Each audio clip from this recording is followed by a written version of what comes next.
그 하나 아렌트는 자기 스스로가 얘기하기를 소위 서양의 정치 철학의 전통, 그러면 플라톤에서 마르크스까지, 그래서 플라톤에서 마르크스까지 지배적이었던 서양의 이론, 다시 말해서 어떤 그 원리와 진리에 대한 인식, 그리고 그것에 기초한 정치의 가능성, 이런 방식으로 정치 문제를 접근하는 것은 근본적으로 틀렸다고 얘기합니다.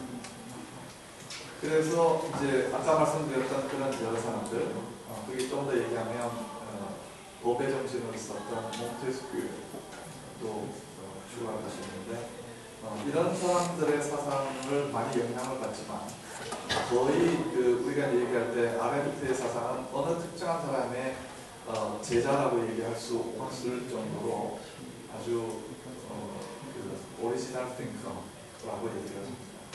왜냐하면 가장 많은 영향력을 받았다고 얘기할 수 있는 사람이 이마누엘 칸트인데, 그런데 칸트의 정치 철학의 영향을 받은 것이 아니라 칸트의 미학을 활용해서 정치 철학을 이끌어내었기 때문에 그러한 발행도 굉장히 오차적인 라고 할 수 있습니다. 그렇게 말씀드리고요.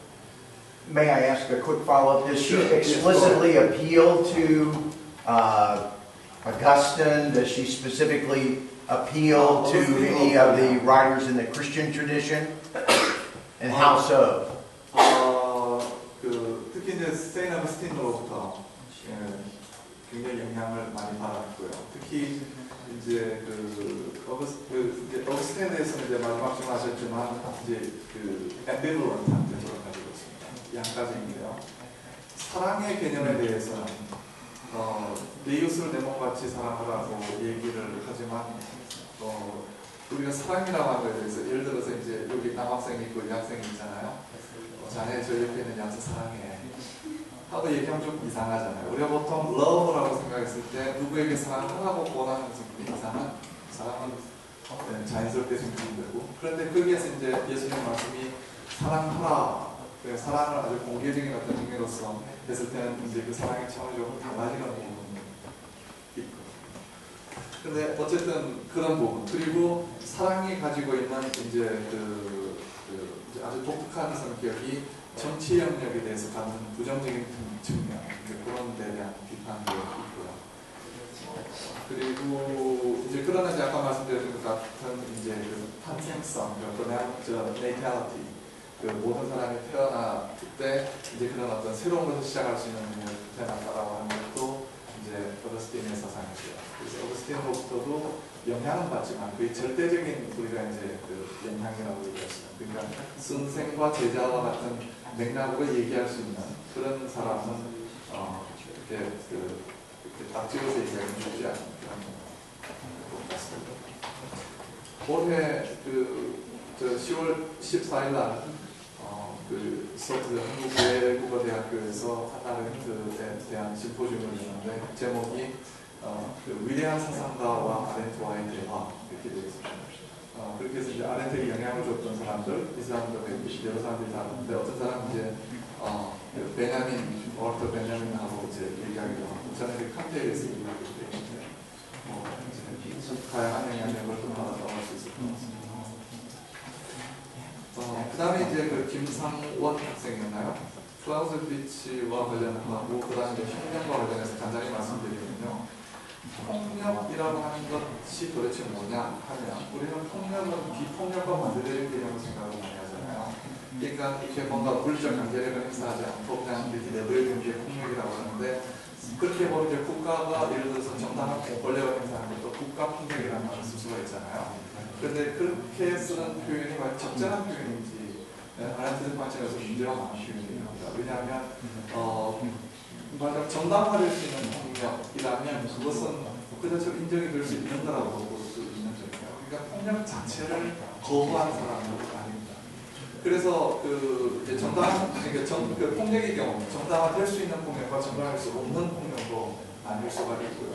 우리 그 다음에 이제 문제는 이제 우리가 폭력으로 보이는 여러 가지의 어떤 상호작용에 대한 이해가 될 텐데, 경우에 따라서는 그것이 권력 행위일 수가 있고 어떤 경우에는 권위에 의한 어떤 그런 행위일 수도 있고 어떤 경우는 아주 단순한 물리력의 어떤 강제력 행사일 수도 있고 여러 가지 이제 그 차원을 세 번 시켜보는 것이 그 폭력의 세기 제가 새로 번역한 그게 이제 폭력론이라고 그게 이제 그 아주 자세하게 있는 것들이 혁명이라고 하는 순간은 새로 국가가 건설되는 시점이거든요. 그러니까 국가 건설에 이제 아래도 재밌는 이야기를 하는 것이 국가 건설과 관련된 수많은 신화들이 있습니다.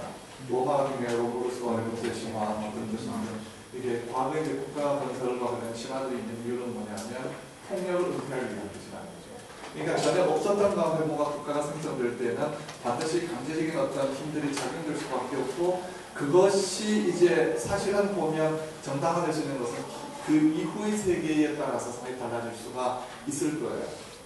그래서 이제 그 이스라엘이 건국하고 팔레스타인 지역에서 국가를 건설하고 한 그 맥락을 보면 거기도 굉장히 많은 무리가 따랐죠. 그리고 아네트는 굉장히 비판적이었습니다. 그렇게 나가는 데 대해서 아네트가 생각했던 대안은 연방제치되었습니다. 그래서 그 아랍 사람들, 그 팔레스타인 사람들, 이스라엘 사람들의 작은 어떤 정체성의 어떤 그 작은 집단이 있고 그것들이 모여서 연방제 문제로 돌아가는 형태를 생각을 했었습니다. 그런데 그 의견은 마이너리티였고 대부분의 사람들이 원했던 것은 강력한 주권 국가이면서 주권 국가를 위해 딱 건설하면 이제 이스라엘 사람은 주권을 갖게 되고 이스라엘 사람이 아닌 사람은 주권을 갖지 못하죠. 그러니까 아까 이제 정치와 관련해서도 중요한 것은 소위 권리의 문제보다도 더 근원적으로 권리를 가질 권리의 문제. 그래서 이 이스라엘 사람들이나 또 민족 국가에 있어서 그 경우는 권리를 가질 권리를 갖고 있고 그 안에 있는 사람은 권리를 가질 권리가 없게 되고 이등민이 되고 실제로 이제 1930년대 이스라엘 국가 건설하기로 결심을 하고 또 영국의 인정도 받고 막 그런 노력을 할 때 팔레스타인 지역의 마이너리티는 수적으로 마이너리티가 유대인들이었고 팔레스타인은 다수였습니다.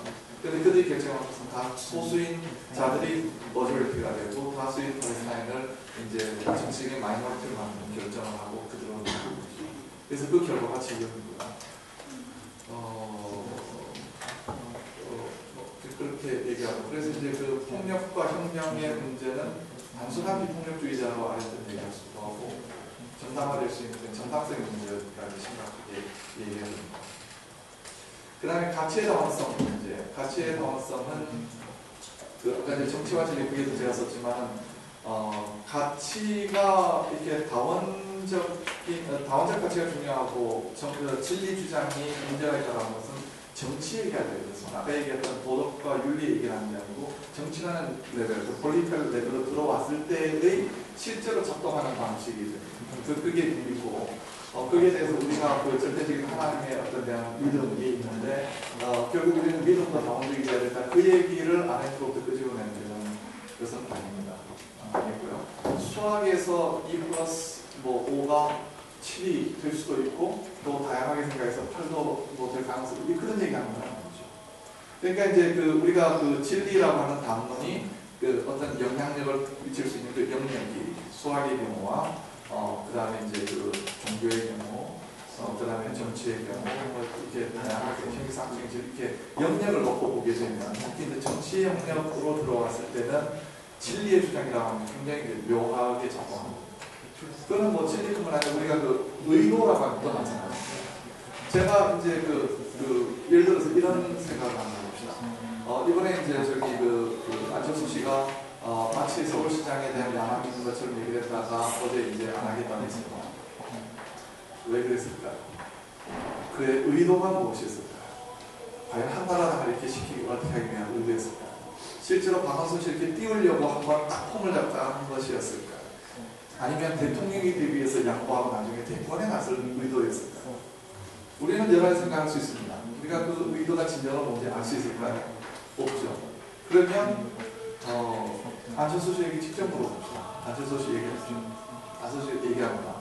저는 아무런 다른 의도가 없고 진정으로 서울시장에 대한 정말 생각이 있었지만 그러나 박원순 씨가 우리나라 선거에서 물러났습니다. 다른 의도는 전혀 없었습니다. 라고 공개적으로 의도를 밝혔습니다. 그 다음 얘기는 그렇게 얘기했다.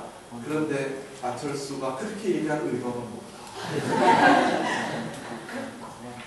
그러니까 이런 방식으로 들어가게 되면 정말 이게 정치라고 하는 영역에서 의도의 문제도 그렇지만 정치 이게 진리다 라고 얘기를 하면 오케이 그게 진리라고 당신은 얘기를 하는데 당신의 거 같은 진리의 의견 이런 이제 얘기도 전환됩니다. 그러니까 이 정치 영역이라는 것은 묘한 성격을 갖고 작동이 되는 거예요. 그러니까 감각적으로 그 일을 하는 사람도 있고 뭐 그러지 않는 사람도 있지만 이제 그런 측면에서 봤을 때 정치에서 소위 진리라고 주장하고 다른 모든 목소리를 부정하고 하나의 정치 원리를 그대로 강압적으로 이렇게 나갔을 때 특히 이제 예를 들면 기독교 장담 이런 게 꼭 그렇게 되기가 쉽죠.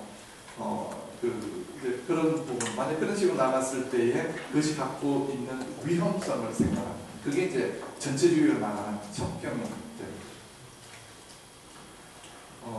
그러면 이제 그 다음에 김석윤 분 얘기 이제 대화에 있어서 그때 같이 공부했던 것 같은데 그 재밌는 얘기를 하시잖아요. 그러니까 다원주의적 관점이 중요하다라고 절대적인 가치가 있을 수 없다는 얘기를 당신은 지금 절대적으로 하고 있는 거 아니냐 이런 얘기를 하는데 네, 그 말이 맞습니다. 그 말이 맞고요. 그런데 이제 이게 이제 말장난처럼 보자면 재밌는 이야기가 있죠. 어떤 사람이 이렇게 고백을 합니다. 저는 거짓말장입니다. 거짓말쟁이입니다. 저는 거짓말쟁이인가요? 아닌가요? 저는 진실을 얘기하고 있는데 거짓말장이란 진실을 얘기했습니다. 뭐예요 그러면? 모든 규칙에는 예외가 있습니다. 그럼 그 규칙, 그 예외가 있다는 그 규칙에 예외가 있을까요? 없을까요? 세상의 모든 것은 변합니다. 그 규칙은, 그 원칙은 변할까요? 변하지 않을까요? 근데 이게 이제 자기 모순에 빠지는 것 같은데 거기에 사실은 좀 다른 게 있죠. 내가 거짓말했습니다 라고 했을 때는 특정하게 내가 뭔가 이렇게 이렇게 취팅을 했는데 그게 거짓말이었다라고 고백을 합니다.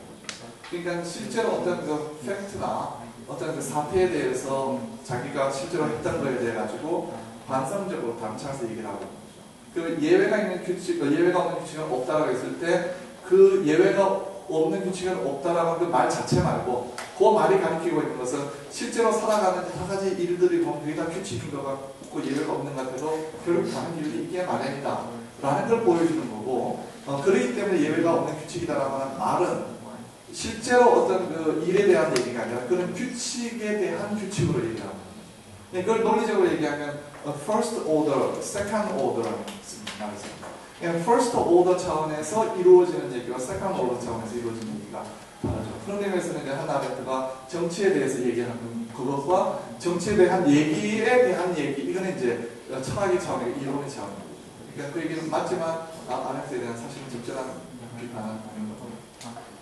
그 다음에 칸트, 아렌트와 칸트도, 칸트도 역시, 아렌트도 칸트처럼 인간의 한계를 얘기한 것이 아닌가. 또 마지막에 목사님께서도 이제 그와 비슷한 말씀을 하셨는데요.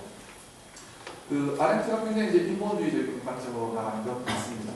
맞고, 절대자에 대한 입장을, 어떤 입장을 표명하지 않습니다. 그래서 소위 이제 세속적 유대인이라고 얘기할 수가 있습니다.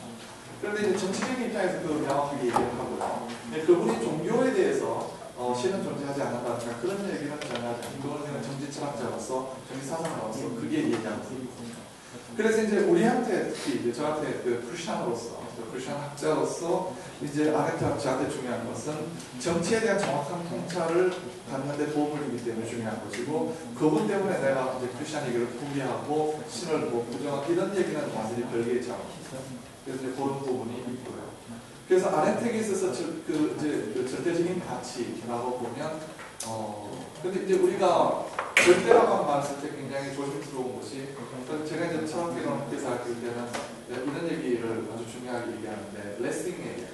레싱이 이제 그 당시에 그 많은 사람들이 이제 절대적인 진리 얘기를 하고 그런 얘기를 하니까 레싱이 이런 얘기를 합니다. 만약에 하나님께서 자기에게 나타나서 한 손에는 어떤 절대적인 진리, 한쪽에는 인간적인 의지를 놓고 어떤 걸 가질래 그러지만 어떤 신앙의 관점에서 보면 절대적인 진리를 주십시오라고 하는 게 굉장히 종교적인 것 같지만 미안하지만 저는 그게 잘 될 필요 없습니다 라는 얘기가 해요. 왜냐하면 우리 인간 자신이 상대적입니다.